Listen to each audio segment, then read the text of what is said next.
وسهلا بيكم في زوي زون، دليلكم ليوم أفضل. الموسم التاني.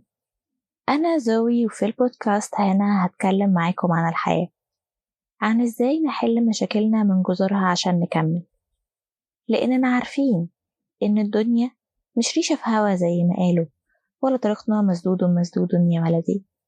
الدنيا مرحلة هنعديها بحلوها ومرها. هنا هنصنع الحلو ونشوف إزاي نقلل المر.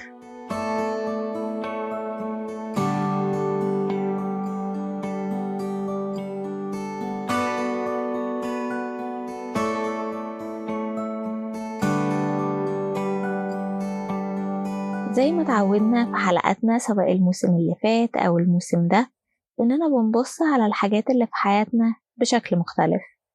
والنهاردة إحنا جايين عشان نرفع الظلم عن حاجة إحنا ياما جينا عليها، وهي في الحقيقة حاجة كويسة ومفيدة لينا، ولكنها زي كل حاجة لازم تتعمل صح عشان نستفيد منها.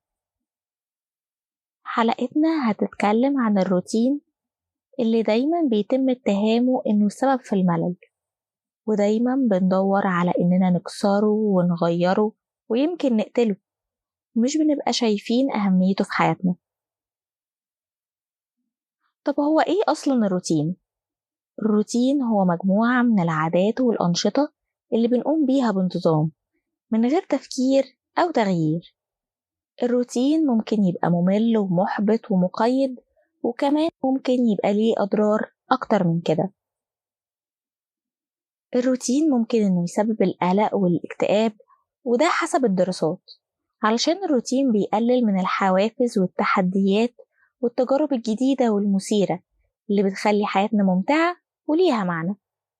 وكمان الروتين بيزود من مستويات هرمون التوتر الكورتيزول. الروتين زي ما قلنا بيسبب الملل، لأنه بيخلي حياتنا رتيبة ومتكررة ومتوقعة، وده بدوره بيقلل من مستويات الدوبامين، وده الهرمون المسؤول عن الشعور بالمتعة والمكافأة. الروتين كمان بيبقى سبب في الانعزال والوحدة، لأنه بيخلينا عايشين في عالمنا الخاص، ساقية وبنلف فيها ومبنبقاش شايفين غيرها، وتبقى دي الكومفورت زون أو منطقة الراحة بتاعتنا. وبكده هتقل الفرص إننا نتعرف على ناس جديدة ونستفيد من تجاربهم المختلفة. كمان بيقلل من مستويات الإكستوسين، وده الهرمون المسؤول عن الشعور بالمودة والتعاطف والانسجام مع الناس اللي حوالينا.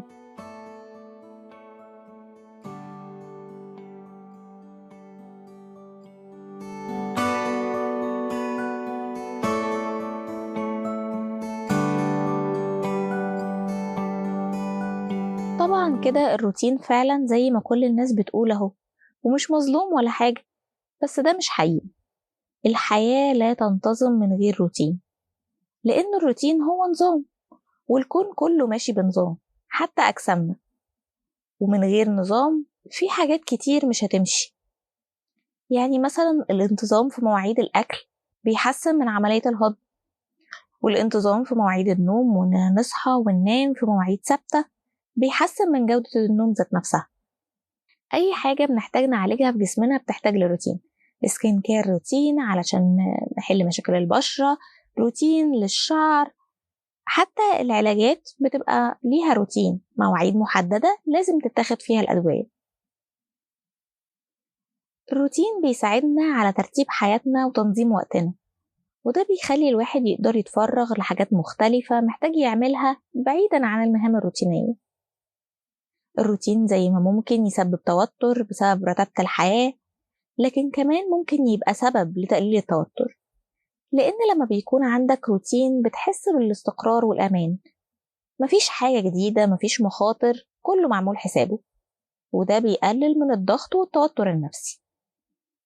الروتين كمان بيساعدك تعرف ترتب أولوياتك وتنظم وقتك، وده بيزود من إنتاجيتك وفعاليتك في الشغل والحياة بشكل عام. الروتين كمان أداة رائعة لبناء العادات، لأنك لما بتتبع روتين محدد وتحط فيه عادة جديدة هيبقى سهل الالتزام بيها، ده غير إنك بتتعود على احترام قراراتك وتحقيق أهدافك بالتزام وانضباط. وبما إن الروتين بيسهل إن الواحد يحقق أهدافه بانتظام، فده بيزود الثقة في النفس والإحساس بالإنجاز.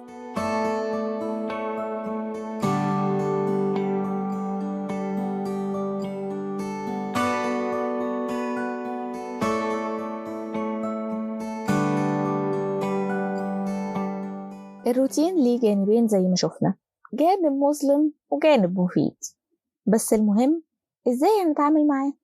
زي ما إحنا محتاجين الروتين في حياتنا، إحنا كمان محتاجين نكسره عشان يجيب نتيجة. طب إزاي نقدر نتغلب على الروتين؟ اكتشف شغفك واهتماماتك. أحد أسباب كرهنا لإحساس الروتين هو إنه مفيش هدف أو حاجة تخلينا نحس بالحماس والتحدي، الحاجة اللي بتخلينا نصحى الصبح مستعدين نغير العالم عشانها. عشان كده لازم ندور على إيه الحاجة اللي بنحبها ونستمتع بيها، سواء كانت هواية أو مشروع أو حتى مهارة بنعرف سواء كانت هواية أو مشروع أو حتى مهارة بنعرف نعملها في الشغل. وده عن طريق إننا نجرب حاجات مختلفة ومتنوعة وناخد بالنا إيه من الحاجات دي شدنا وإحنا بنعمله. هتلاقوا تفاصيل أكتر عن إزاي تعرفوا الحاجة المناسبة ليكم في حلقة الهوايات في الموسم الأول، هحط لكم اللينك بتاعها في وصف الحلقة. نغير الروتين اليومي بشكل بسيط ومنتظم. مش معنى إننا عايزين نتغلب على الروتين إننا نعمل تغييرات جذرية ومفاجأة في حياتنا. عشان كده إحنا مش هنلتزم بأي حاجة، يعني نعمل تغييرات بسيطة وسهلة.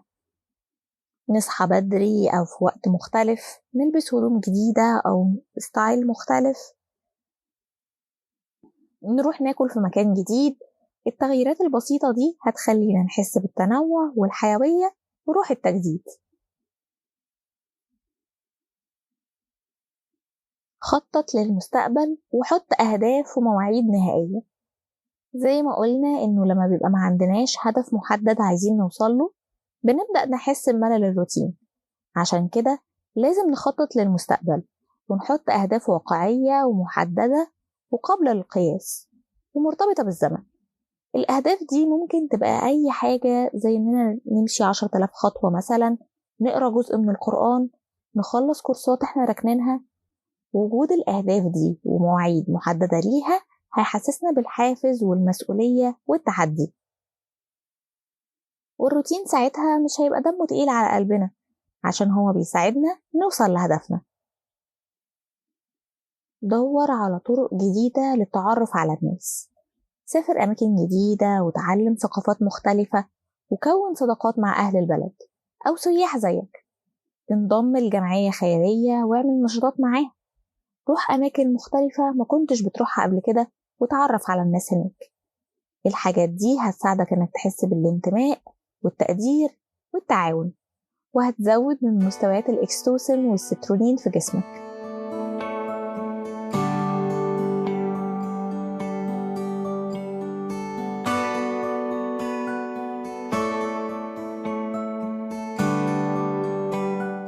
حتى لو كان الشغل بتاعك روتيني والنهاردة زي امبارح مفيش تجديد، ففي بعض النصايح اللي ممكن تساعدك إنك تتخطى ملل الشغل وروتينه. ركز على الإيجابيات، مش في شغلك بس، لأ في حياتك في العموم. كل ما ركزت على حاجات سلبية في حياتك، كل ما الدنيا اسودت في عينيك. ركز على الحاجات الإيجابية في شغلك وده هيخليك أكثر نشاط. لو بتشتغل عمل خدمي، ففكر في الناس اللي بيستفيدوا من شغلك اللي انت شايفه ممل. أكيد من وجهة نظرهم الشغل ده مهم وليه دور في تحسين حياتهم.